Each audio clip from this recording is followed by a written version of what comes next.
Start off, could you tell me where you went to medical school? Well, I went to Temple University in Philadelphia, and I graduated in 1964. What did you choose as your specialty? Well, I chose ophthalmology, and I chose that because I thought it would give me more free time to enjoy life and do the things that I wanted to do. And I chose that after being in the military for 3 years. So when exactly did you start practicing? I started in 1972. I did an internship for 1 year till 65, and then I went into the military until 68, and then I had a 4-year residency until 72, and I opened up my practice at that time. Could you describe a typical day when you first started practicing? Well, when I first started practicing, there were very few patients, so a typical day was just trying to organize the office, and with the help of a very good assistant, I was able to do that. But at first, there was very little to do. So for the first 3 or 4 years, it was a matter of building up a practice and getting more patients and getting word of mouth out there as to my reputation. I might see in the beginning maybe just 2 or 3 patients, and then it built up to 35 or 40 patients a day. Later on in your career, you had 35 to 40 patients. That's right, yes. Did you end up spending more time at the hospital, or mainly still in the office? Well, ophthalmology is more of an office practice, so there's very few hospitalizations one does except for trauma. And when I first started practice, we would keep a cataract patient for a week, and then shortly thereafter we'd keep them just overnight. And more recently, in the last 25 years, we were just doing all of our cataract surgery as an outpatient. So what were your hours like? Oh, I'd work from 8:30 till 6:30 in the beginning, and I'd work 4 days a week, doing surgery Wednesday morning and having Wednesday afternoon off. And in the beginning, I took, first 5 or 10 years, took maybe only 2 weeks off of vacation, then extended it later on after that to maybe a month off for vacation and meetings that one went to. Do you ever make house calls? Very rarely, but I did go to make some house calls for those people who couldn't make it. In ophthalmology, it's necessary to have certain equipment, slit lamps and microscopes and technology that's necessary only in an office setting. So unless the patient was absolutely unavailable for office practice, I didn't make house calls. I only made house calls for those people who could not make it in. Okay. Yeah. Did you use the telephone to talk with patients often? Not very often. My assistant took care of most of those calls, and if something came up that she could not handle, then I talked to them on the telephone.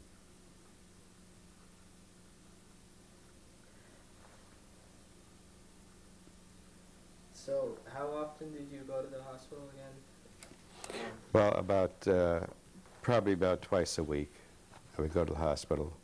There were no rounds to make. Usually that was on a surgical basis when I did surgery on an outpatient basis. I may go to the ER, may have gone to the ER maybe 3 or 4 times a week. But since my office was right at the hospital, most patients were sent to me for examination from the emergency room. And I didn't talk on the telephone a lot because it just merely takes away from the patients you have in the office at the time that you're seeing. So, who were your patients generally? most of my patients were patients of the area of Southbridge and Sturbridge and the tri-community area. And it became word of mouth.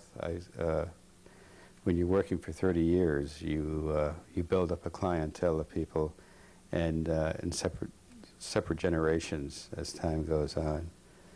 And I was more of a primary caregiver So a lot of the tertiary care was sent off to someplace else.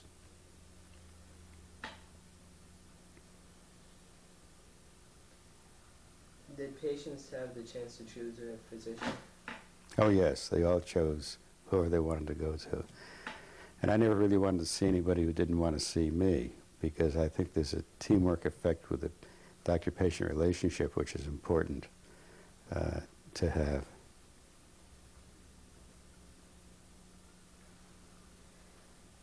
How many patients of yours were in the hospital at any one time?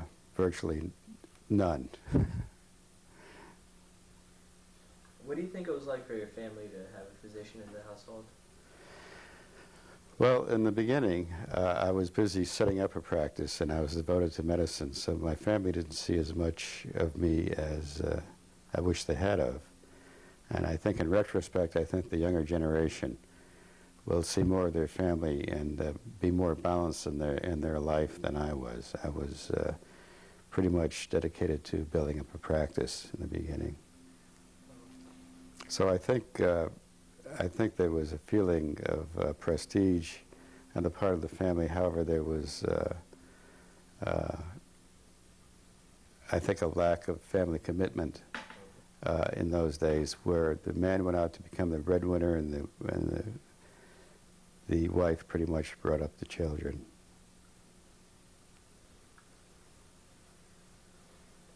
When did you get to see your family? Oh, I saw them every day. I saw them on vacations and the weekends. So it's not that I didn't see them. It's just that most of my hours were spent in the office. And one of the things about being a physician in general is that you spend so much time talking with people, interrelating with people, that when you get home, there's often not as much time to devote to the family as one should. But I do think that that's changing now with a younger generation. I think there's more balance in that than there was. And later on in my life, it became more balanced. How often did you have vacations? Well, in the beginning, about 2 weeks a year, and then after, say, 10 years, it'd be between 4 to 6 weeks, including meetings, professional meetings that I went to.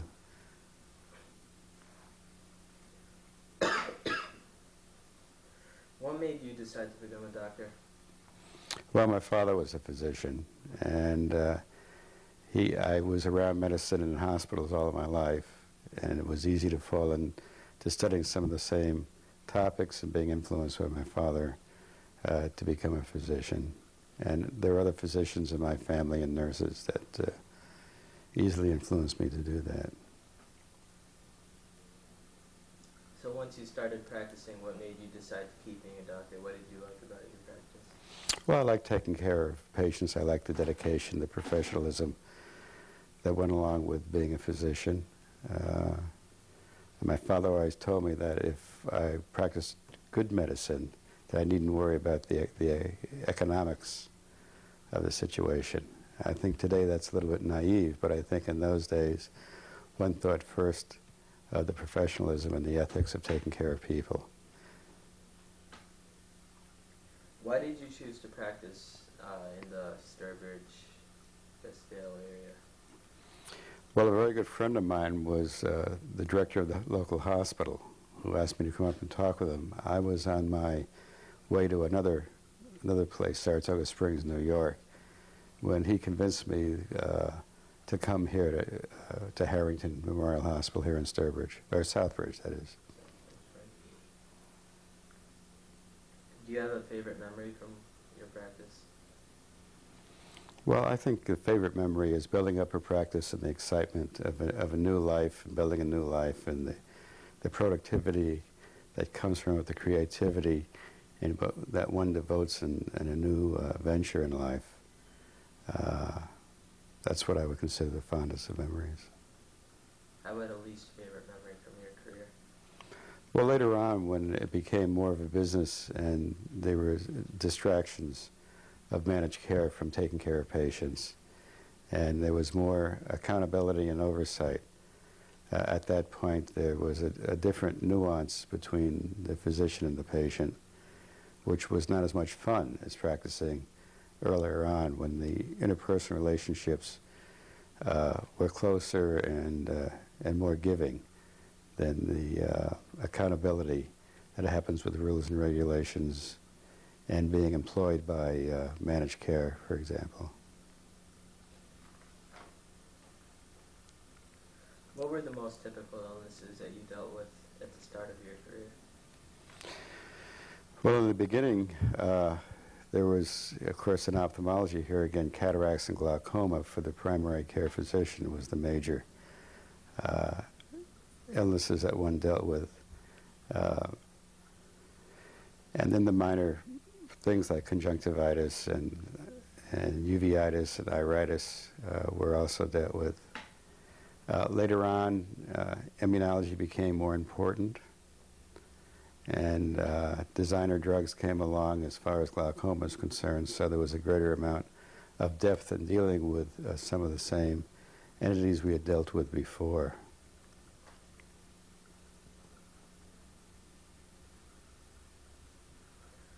Did the illnesses you treated change at all during the course of your career, later on in your career? Well, as time went on, what was interesting is that knowledge about some of these entities increased, and we got different theories, and we changed perspective on how to treat diseases. Society changes, so as a result, when syphilis and tuberculosis are important in the beginning, they're not as important at the end of my career. So what's interesting about medicine and anything, of course, are the changes that are always occurring. So would you classify cataracts and glaucoma as the greatest challenges for you to treat at the start of your career? Yes, yes, I would. Anything that was more, what that was different was referred to a tertiary center.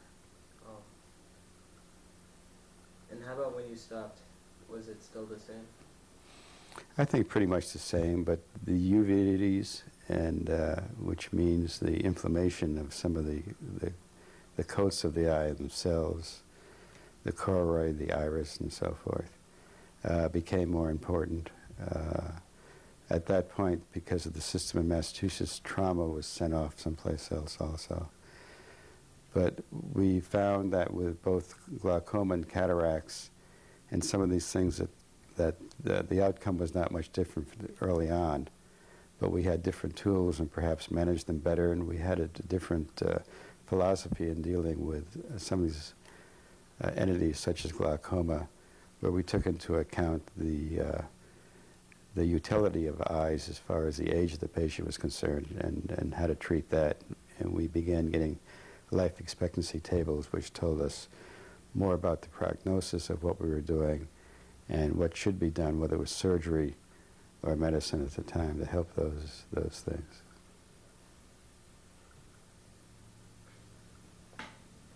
What was one of the most important breakthroughs in disease treatment during your career?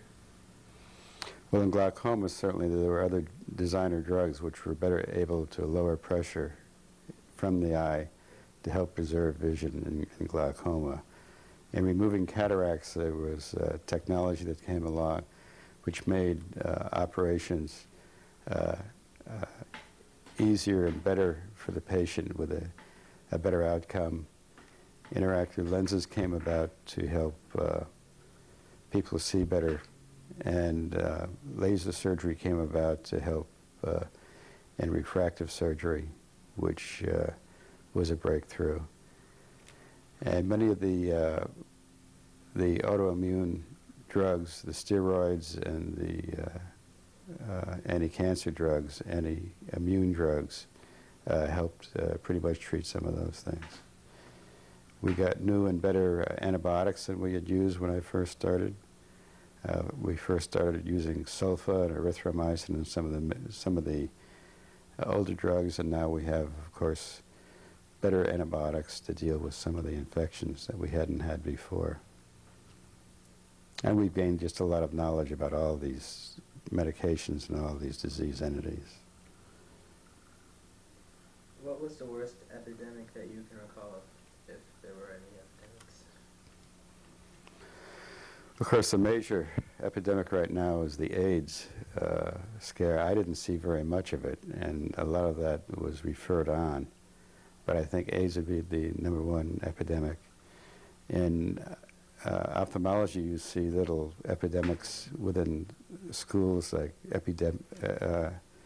EKC, keratoconjunctivitis, epidemic keratoconjunctivitis. Can't get that first word. But those were the major epidemics of my time. Could you briefly describe attitudes towards smoking and cancer throughout your career? Well, in the beginning, when you went to medical school, everybody smoked back in the 50s and the early 60s. But now, virtually, most all physicians don't smoke of my generation. And I think we learned that smoking was one of the risk factors in life, whether it's cancer or heart disease, cardiovascular, pulmonary problems, bladder problems, that made us at least preach to our patients and to ourselves that we should not be smoking and those types of things. In terms of technology, what is something that doctors take for granted now that you didn't have during your career? Well, we didn't have CAT scans early on. We didn't have MRIs early on.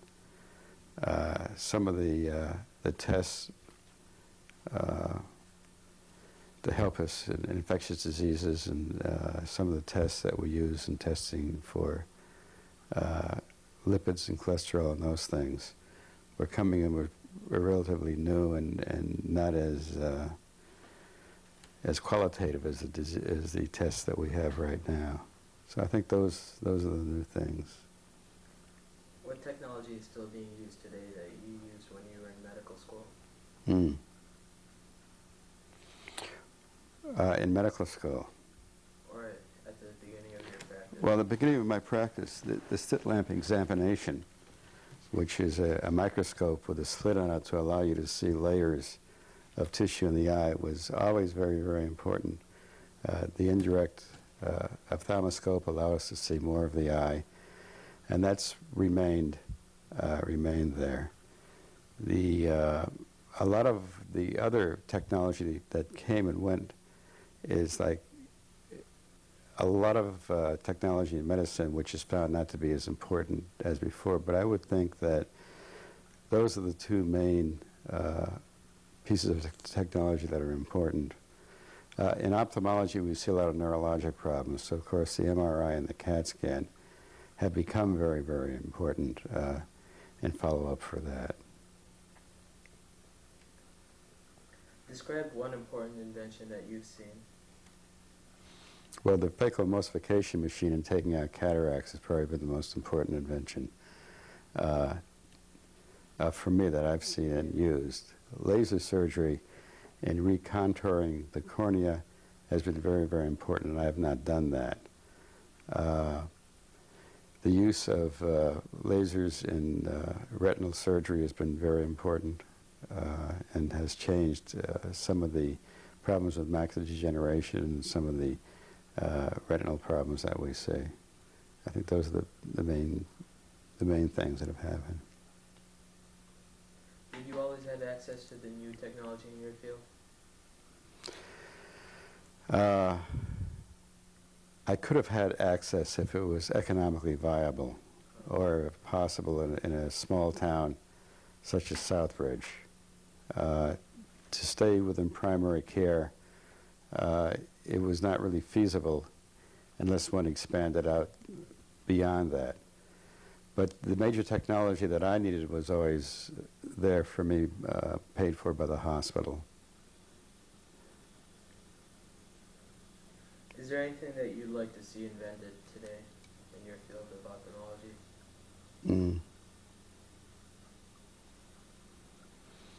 Well, we need more research on the vascularity of the eye and glaucoma. And we've done a lot of research in ophthalmology on diabetic retinopathy, and we've helped out other people as far as diabetes and the study of the vasculature as a consequence of diabetes. I think easier and better ways and less invasive ways of removing cataracts and replacing them, or preventing cataracts or preventing glaucoma would be welcome. What were some of the most important drugs that you used in your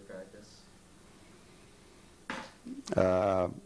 Mostly anti-glaucoma, anti-hypertensives in the eyes. Beta blockers were very important, and alpha-2 adrenergic drugs were very important. And then the drugs, the antibiotics that have come along since then have been very, very important.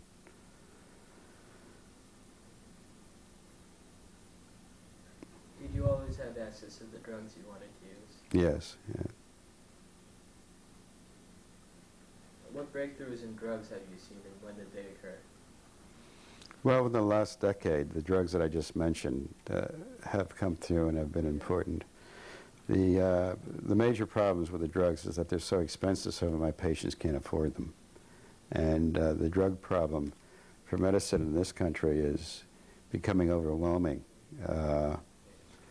And it's one of the major problems, I think, in healthcare costs now.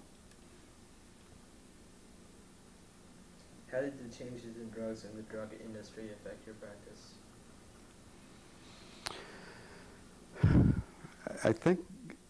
I think what's happened in medicine is just a reflection of society, and I think society has become more greedy, more materialistic than before, and I think the drug industry certainly has taken advantage of formulating drugs, some actually with the help of the taxpayer. A lot of research that helps make these drugs, the R&D really comes through grants that are granted by the government. And I think drug companies and private business has taken advantage of that and exploited not only the taxpayer in this country, but the people generally in this country, which is why other countries' drugs are often cheaper than they are in this country. So I think that's a major problem that the politicians and the government should attach itself. However, it's my feeling that government is trying to get out of medicine and out of health care as the country becomes more conservative. And I think because of private industry, I think physicians have changed from a professional paradigm to a business paradigm. It was always there, but in my father's day, they always thought maybe 5% of the physicians were like that. Now it's probably 95% of the physicians are more interested in the material aspects of medicine. And so anything to do with the industry of healthcare revolves around that balance between what the public's going to do and what the private sector does. And at the present time, I think the government or the public sector wants to get out of healthcare, and it's being taken over by the private sector. And that margin of profit on the private sector's part, I think, is making it very difficult to practice good medicine or take care of the patients, or even being a patient advocate.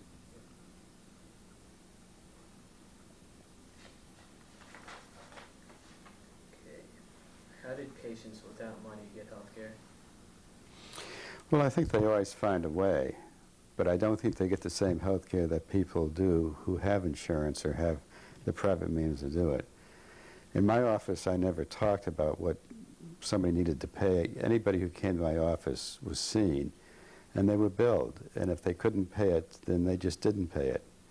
And when I first started in practice, we all thought that there was a 10% that was either charitable or people who wouldn't pay their bills, and we kind of just accepted that. And as managed care came along, it became more of a negotiation between the managed care people and the physicians as to what they would get and whether they would pay back. And I think as a result, I think some physicians decided if they were not paid for their services, they wouldn't give their services. Whereas in my time, it was recognized not everybody could pay. And it was before the time of, well, it was about the time Medicare was coming in. So government didn't put a lot of money into this. So it was accepted that you just would not be paid by some people, but other people would subsidize. The more affluent people would subsidize what you made. Of course, doctors make a lot more money now than they did also. So it's that change, like I said before, between the professional paradigm into the business paradigm that changed the thinking of physicians and how they deal with patients. So do you think everyone who needed care during your practice got it? I think most everybody who needed care got it, but as I said, I think people who had either insurance or had a means to pay for it by themselves got better care, and I think there were people who held off getting care. But when they went to hospitals and when they went to doctors, most physicians and most hospitals went ahead and gave them their care and worried about the bill later on. Over the years, how do you think Worcester compares to other places in terms of providing care for the underserved? I think they probably do well, but I'm not sure. Being down in a small town, I'm not really sure how the care is given up in Worcester or in large metropolitan areas. But most of these hospitals, by law, need to give care to anybody who comes in their door. In other words, they can't turn anybody away. So I think people naturally go to emergency rooms and get a lot of their primary care, as well as their emergent and urgent care. So I think Worcester probably does as well as any other large city, and I think probably are probably going to be in financial trouble the way any large city hospital will be, or many hospitals around the country, in that they're not getting paid as much as it takes for them to give them the services they used to give. What were some fears and concerns about socialized medicine in the 50s and 60s? I think the fear, ungrounded, because I'm for universal health insurance myself, so I don't really feel this way. But I think it was ungrounded. That there was a fear that some of our prerogatives, some of our freedoms, and some of our free enterprise may be taken away from medicine with socialized medicine. Actually, I have found that private industry and managed care has done more to take away those freedoms and to dictate what I do with my patients and how to treat my patients than I ever found under Medicare and Medicaid.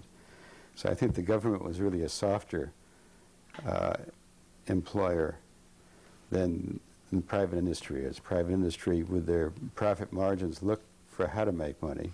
And I think from a governmental point of view, they don't think so much on how to make money.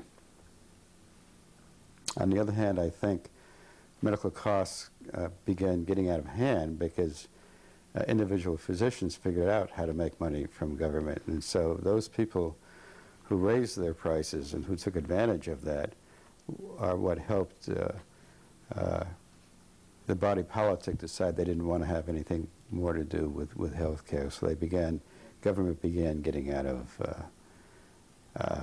the health care field. They started by closing down many of the mental health institutions 20 years ago, 25 years ago, and closing down public hospitals and trying to figure out how not to put money into the system. And I think physicians are wrong in their fear about socialized medicine because many of their educational processes were paid for by grants from the government, the Hilberton funds that help make hospitals, the research grants that were given by the government. All of these things are subsidies that came from government to begin with. So I think it was short-sighted on the part of physicians not to recognize the need to take care of those patients who couldn't take care of themselves, namely the elderly at that time, and those who didn't have money of their own to pay for that. Were physicians ever involved politically on the topic of socialized medicine? Oh, I think they were, but I think the American Medical Association was very much against it for the reasons I mentioned before. And I think that's unfortunate, because I think if one looks back in retrospect, we find ourselves maybe in a worse situation than we might have under socialized medicine. Of course, we'll never know.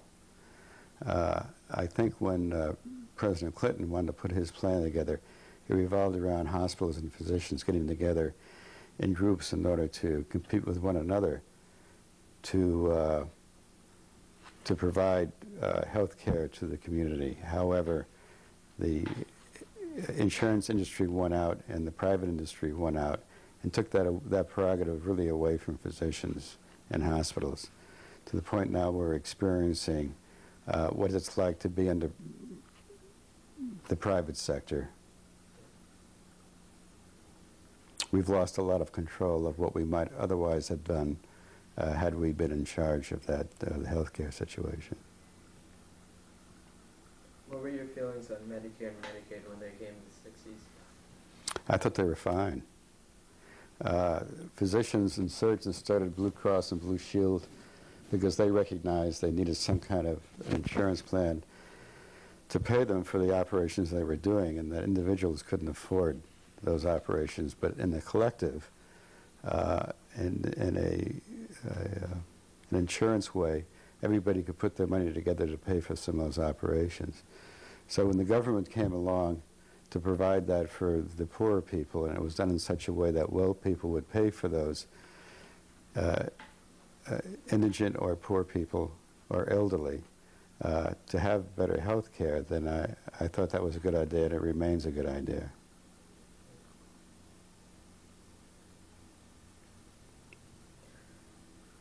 So obviously the government has become much more involved in healthcare, right, over the years. It did become more involved in healthcare, but it's become, in the last 10 or 15 years, is trying to edge out of that. And with managed care is an attempt on the part of the government to hand off their health care responsibilities that they had to the private sector. And I think that that doesn't bode well for physicians or for the community at large. But that's a minority opinion, I'm sure. What would you like to see happen with the government and healthcare? I think if everybody had Medicare, we would be better off than we have with managed care. And I think in keeping with that, the government has learned to have strings attached, and so perhaps they'd use some of the lessons of managed care to help contain some of the costs. But if you took all of the managed care and all of the insurance industry and put all that money together and paid that in the form of taxes, it just might be that health care might be less expensive to the public at large than it is the way it is now, with 40 million people or 44 million people not even being insured, with hospitals having difficulty in paying their bills when somebody goes from one state to another, as down in Florida, and there's a difficulty with the insurance plans that they have, when same-sex marriages want to take part, and we don't know whether to pay the partners of those same-sex marriages. When somebody is shot in the streets and comes into a hospital, nobody's going to pay the bill. There are just numerous entities, problems like that would be obviated if everybody automatically had insurance. That's what I'd like to say. When did HMOs first start to impact your practice? Well, Massachusetts was one of the first states, along with Minnesota and California, to have HMOs. And it kind of steamrollered right here, especially in central Massachusetts. And we attempted to start an HMO of ourselves that was physician-run. And that, of course, was sold out to private interests.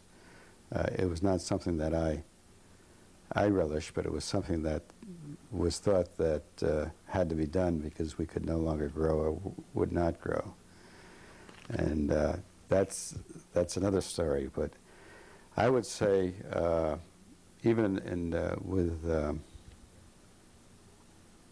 looking of accountability in the 70s when I first came in, and then the HMOs that were coming along, it was apparent that we're going from private practice to corporate medicine.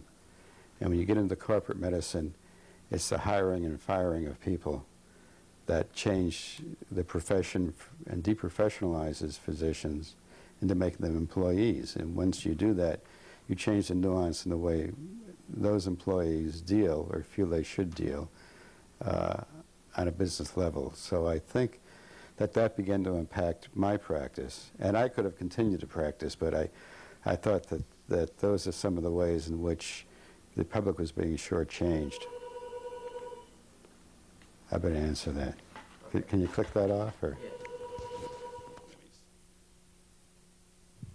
Well, I think the positive aspects are the fact that it was recognized by industry that the cost of healthcare was getting out of hand and that it was growing at 10 to 12% a year. And that something needed to be done to pull that in because the productivity of industry in general was being affected by the high costs of healthcare for their employees. And at that point, when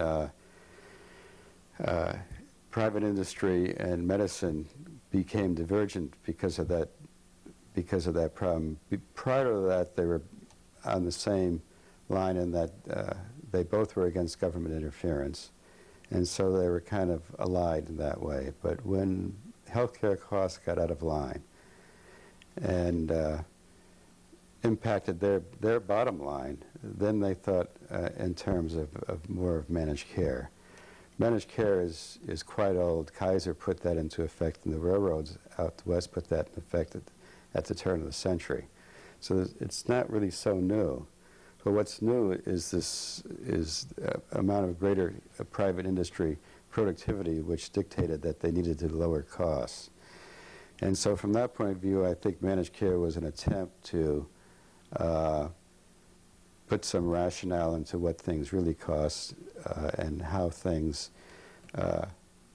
care could be given in a managed way without curtailing the great expense that had happened. And I think from that point of view, it did curtail costs.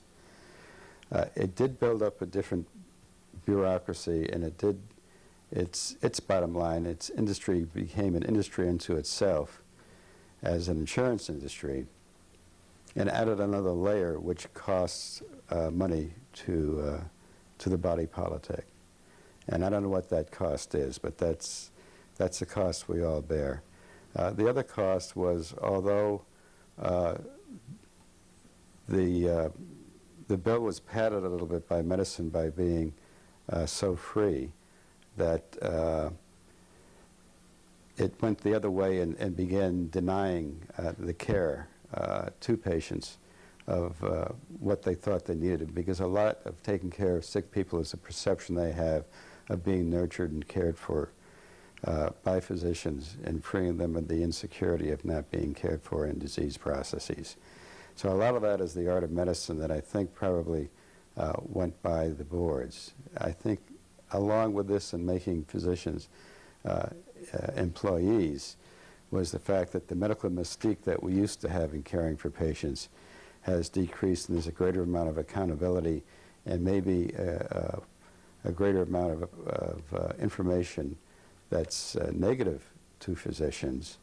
And with that, there's a lack of confidence for physicians to take care of patients, but that makes the public more insecure, and they've traded away that perception of security for one of questioning whether good medical care is being given to them.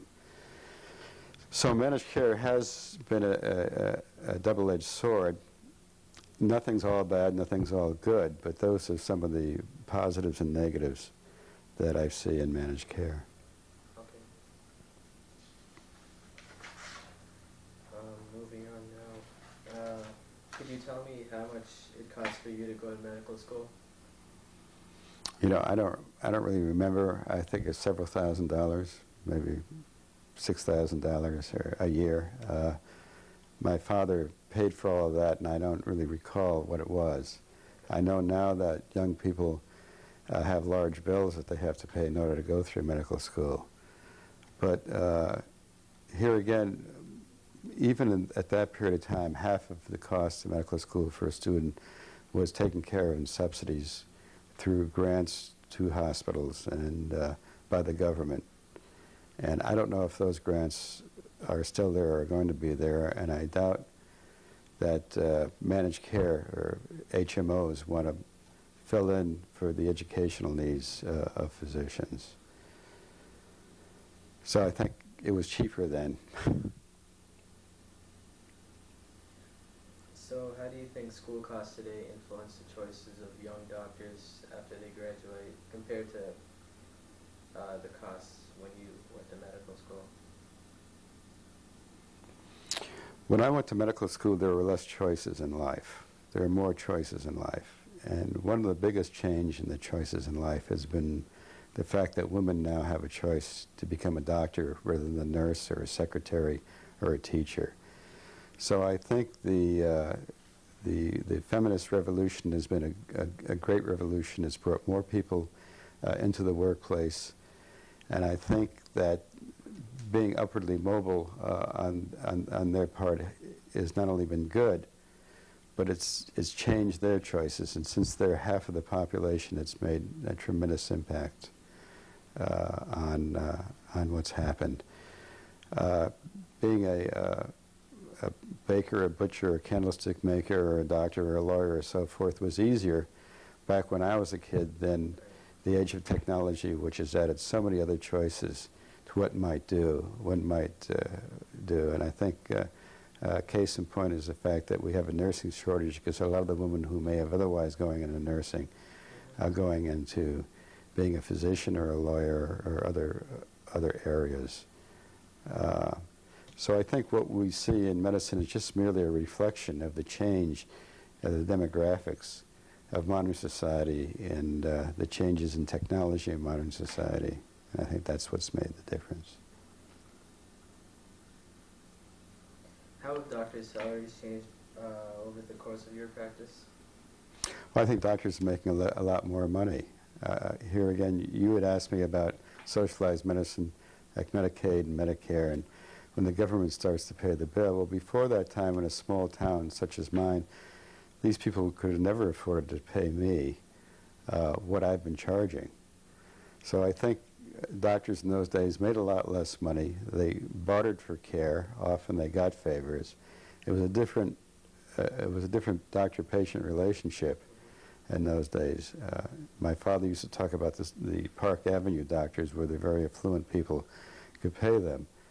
But they're not that many around now who could do that. Most all of the money comes from either insurance or Medicare or Medicaid right now. And I think doctors are making a lot more money than they made before. How has malpractice insurance changed over the years?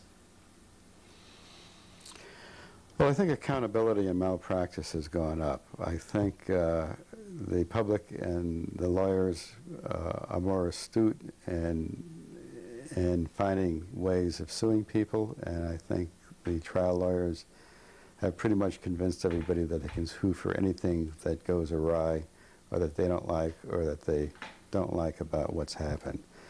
So I think in general in the society we've become more litigious.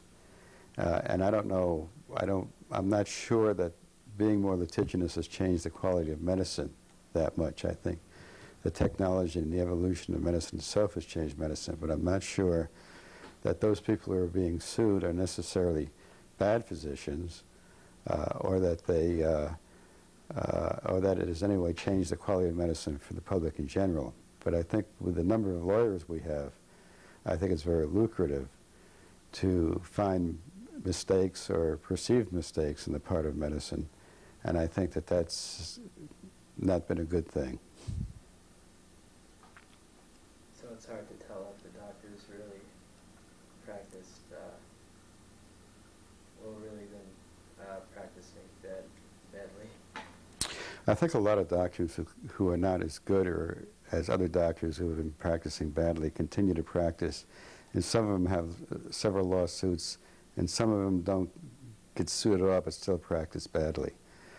I'm not sure that the fear of being sued has necessarily stopped bad medical practice. It would be better to have a system, a different system, and a peer group system which would weed out the badly practicing physicians, not necessarily as a punishment, but as a re-educational method to bring them up to snuff as to practicing better medicine. And I'm not sure that the present system necessarily does that through the courts. What were the typical fees for an office visit when you began practicing? When I did a complete eye exam, I charged for an adult it was $25, and when I did a child it was $15. And it's probably, I don't know, it's probably $125 now for an adult exam. So you can see that it has gotten more. But times change, the inflation changes, and how much of that inflation is in there. My father, back in the 20s, was a successful doctor making $6,000 a year, but that was in the 20s. So I've not figured out the inflation to the dollar during that period of time. My son tells me that doctors are making more money because there are more people out there who can pay, and that doctors have also inflated their costs, just as private industry does. How did you learn the business of medicine? Did you ever really learn it? I never really learned it early on. There are management courses that are now given, but in those days you didn't learn a whole lot. There wasn't a lot to learn because everything was done on. There wasn't the accountability. There wasn't the record keeping. There wasn't the cost of labor that you have today. There wasn't the billing that you had today. You billed in a different way, in a very simple way. And it was all done on paper. There wasn't any computer. And so the business was looking at what the community charged, say, for an eye examination or a certain procedure, and then pretty much following what that cost was. So you learn the business of medicine by practicing medicine in an ongoing fashion.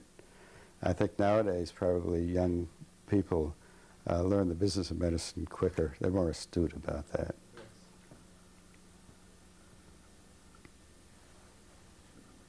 What are some changes you've seen in the demographics of the Worcester-Southbridge area?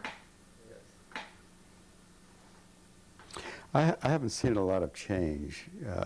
The Hispanic population has increased, but I don't think it's increased that much. I don't recall that much change in the demographics of my small area. I think there's creeping up a greater percentage of elderly than there was, but that's a national norm. Yeah. It's not just in my place.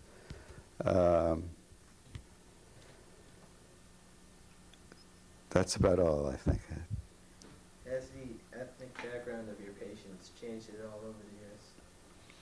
Except for a great amount of Hispanics. And I don't think I can't pinpoint on how much that is. I mean, I've always had Hispanic patients, but I've had a lot of Greek, Albanian, French, Polish patients also that have been there. This is an industrial revolutionary town that I've been practicing in, and many of those people are second generation of the old immigrants, or I operated on people who were from the old country who couldn't speak English well, that weren't Hispanic, that were Europeans. I do think in the last 10, 10 or 15 years have been more Orientals. They've been more Thais and more Chinese and more Laotians and Vietnamese. But being in a small town, there are not large population swings. Just families that I know of now that I wouldn't have known the first 15 years of my practice. How did women's health in Worcester and Southbridge change over the course of your practice? Oh, well, surely one of the great revolutions is to pay more attention to women from a political point of view. They've made their presence known, and I think it's been a very good thing, at least to pay a greater attention to women and to particular women's needs than in the older days. That goes back to say the 50s and the 60s. And it's been an ongoing thing for this whole century, but it's just gotten better. And you can see with women's studies and with many of the women's programs that it's gotten better. Have there been changes in how children are cared for? I think they have. I think going along with this revolution, this feminist revolution, I think there are less women who stay home to take care of children than there were. So I think that the demographics are such that there are as many women in a family working than as there are men in a family working. People have two salary families now. As a result, the children don't have the same hands-on that they did when women were not working. I think child care could be problematic. We don't know yet, but it could be in the future. And I think we're expecting more of our school system to take care of children than we used to in the old days.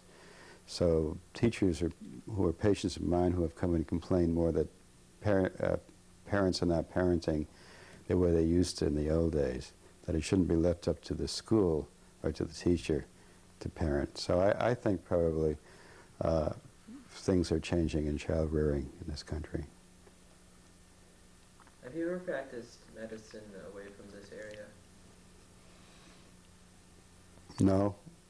This is most of my time, except for when I was in the Air Force. I was a general practitioner, general medical officer, for 3 years when I was stationed in Spain, before I went into ophthalmology. Would you like to share any of that experience in the Air Force? Well, it was fun.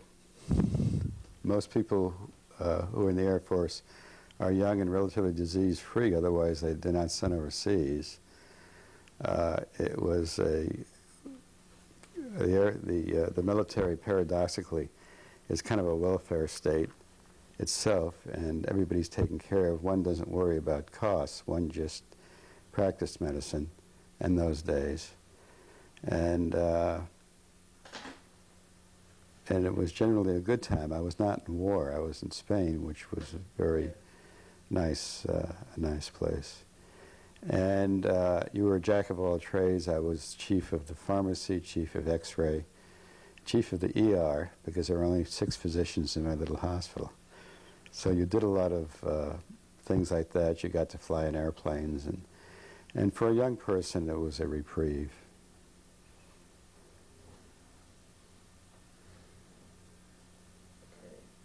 What were public perceptions of doctors when you first started practicing? I think when I first started practicing, physicians were the #1 respected profession in the country. And I'm not sure that they're still there. I think that in those days, people respected physicians and put their care in your hands, and out of respect and out of security felt that you were going to do the best for them, and they had that faith in you.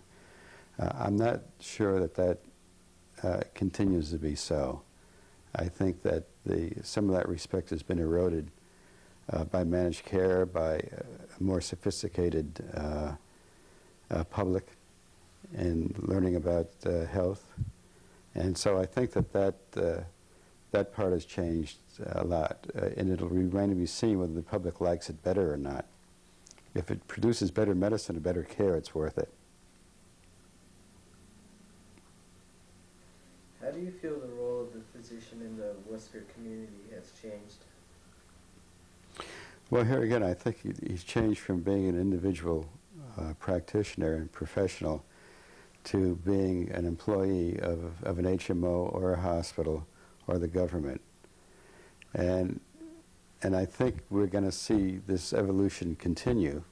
And it'll always be up to the body politic as to how much a physician is worth. So as the society itself changes, it'll be a mirror of what will happen to physicians. So that respect that physicians had and that feeling on the part of society of what they were worth, I think has been eroded. And I think that's the main message there. Are there Worcester physicians that you admired when you started practicing? Yes, and I admired more the physicians that I thought had a greater amount of professionalism and dedication as patient advocates, and I'm sure there are still many of them who are there right now. But you don't see that much. There's not as much emphasis on that as there used to be.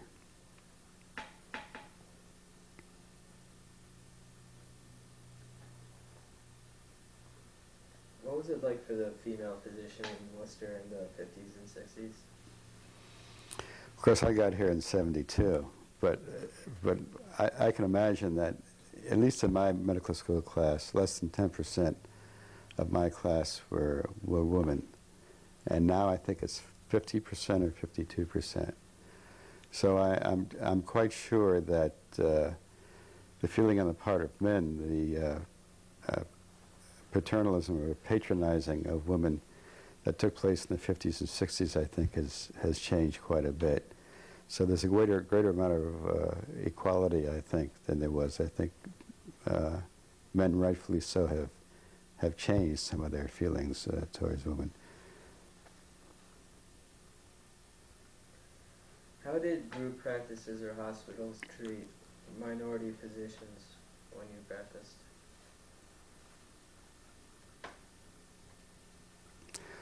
Well, I think in my time I thought they treated minority physicians well.